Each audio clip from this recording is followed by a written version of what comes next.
क्या हो अगर आप टिंडर पे किसी लड़की के साथ मैच हो जाओ, वो आपसे अच्छे से बात भी करे, पर आपके अरमानों की टाइटैनिक डूब जाए जब आपको पता चले कि ये एक बॉट था जिसको मूवी को प्रमोट करने के लिए डिजाइन किया गया है। ये मूवी थी एक्स मैकिना और ये टिंडर बॉट था एवा, जिसको मूवी को प्रमोट करने के लिए डिजाइन किया गया था, जिसके चलते लोग मूवी की इंस्टाग्राम प्रोफाइल तक पहुंचे और वहाँ पे प्रमोशनल मटेरियल्स को देखे, जहाँ पे लड़कों के साथ KLPD करके इस मूवी को प्रमोट किया गया। वहीं पे दूसरी मूवी इस तरह से प्रमोट की गई जिसने आम लोगों के दिमाग के झोपड़े आउट कर दिए, क्योंकि एक हॉरर मूवी थी और इसका कैंपेन भी कुछ इसी तरह का था, जो कि एक क्लासिक हॉरर मूवी कैरी की रीमेक थी, जिसको प्रमोट करने के लिए टेलीकाइनेसिस पावर्स का यूज किया गया, जहां पे एक नॉर्मल कॉफी शॉप को रिग करके उसमें मूवी के क्रू मेंबर्स को बिठा दिया गया। जब आम लोग अपनी कॉफी एंजॉय कर रहे थे शांति से, तो उनको नज़ारा मिला एक टेलीकाइनेसिस पावर का, जिसको सुपरनेचुरल मान के बहुत से लोग डर गए थे और इसी तरह से इस हॉरर मूवी को प्रमोट किया गया। ओवर द इयर्स बहुत से ऐसे मूवी मेकर्स हैं जिन्होंने इंजीनियर्स तरीके अपनाए अपनी मूवी को प्रमोट करने के लिए, और उन्हीं के बारे में आज हम डिस्कस करेंगे फिक्शन फैन चैनल पे। पर उसके पहले आप इंट्रो एंजॉय करो और मैं इस टाइट टी शर्ट को चेंज करके आता हूँ।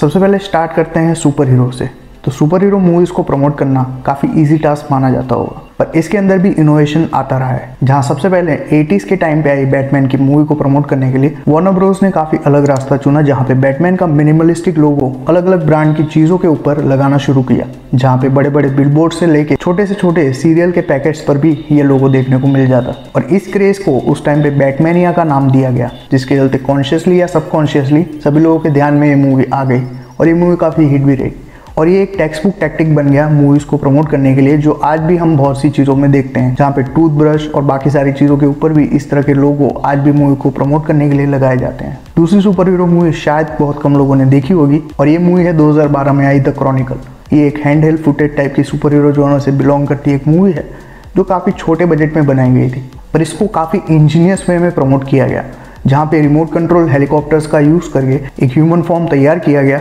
और उसको हवा में उड़ाया गया, ताकि नीचे खड़े हुए लोगों को ऐसा लगे कि कोई इंसान हवा में उड़ रहा है। और जितने भी लोगों ने इसको देखा, उन्होंने वर्ड ऑफ माउथ से खुद ही पब्लिसिटी कर दी इस मूवी की बाकी लोगों के साथ, जिसके चलते ये मूवी काफ़ी ज़्यादा सक्सेसफुल साबित रही। पर सबसे यूनिक तरीका अपनाया द डार्क नाइट ने, जो कि अगेन एक बैटमैन की मूवी थी, और इसके अंदर हीरो को प्रमोट करने के बदले विलन को प्रमोट किया गया, जो कि था हीथ लेजर का लेजेंडरी जोकर। और इसको प्रमोट करने के लिए बहुत से कैंपेन्स और स्कैवेंजर हंट्स तैयार किए गए, जहाँ पे जोकर के फैंस को कुछ ना कुछ टास्क दिया जाता और उस टास्क को पूरा करने पे उनको जोकर का कोई आर्टिफैक्ट मिलता। और बहुत से कैंपेन्स तो यहाँ तक स्टेट कर रहे थे कि जोकर को अपनी गैंग के लिए नए आदमी चाहिए, जिसके चलते एक इंटरव्यू टाइप की प्रोसेस बन गया। और दूसरा कैंपेन था हार्वी डेंट का, जो कि वोट मांग रहा था मेयर बनने के लिए, और डार्क नाइट के अंदर भी वो वही काम करता है। इसी रीजन के चलते इसका मार्केटिंग काफ़ी अच्छा हुआ, जिसके ऊपर 4 चांद लग गए मूवी की एपिकनेस और हीथ लेजर की परफॉर्मेंस से। और अब आते हैं ऐसे प्रमोशनल कैंपेन्स के ऊपर जहाँ पे इंटरनेट ने एक क्रूशियल रोल प्ले किया, जहाँ पे सबसे पहले इंटरनेट की स्टार्टिंग के एरा में इसका यूज़ किया मार्केटिंग करने के लिए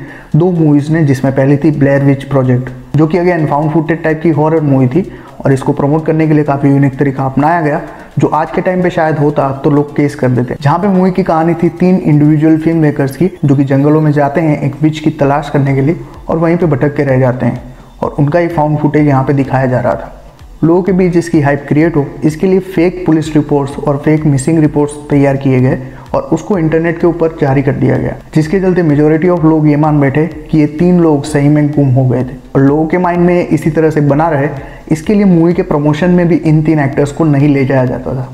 जिसके चलते लोगों का डाउट और ज़्यादा स्ट्रॉन्ग हो गया और ये मूवी काफ़ी ज़्यादा हिट रही। और दूसरी मूवी जिसने इंटरनेट का यूज़ किया प्रमोट करने के लिए खुद को, वो मूवी थी पॉप कल्चर की सबसे आइकॉनिक मूवीज में से एक, यानी कि द मैट्रिक्स, जहाँ पे सुपर बॉल के टाइम पे इसकी टीजर को दिखाया गया और टीजर के अंदर बुलेट टाइम का आइकॉनिक सीन दिखाया गया, जिससे फैंस एक्साइटेड हो गए। पर साथ ही टीजर के अंदर एक क्वेश्चन भी छुपा के रखा था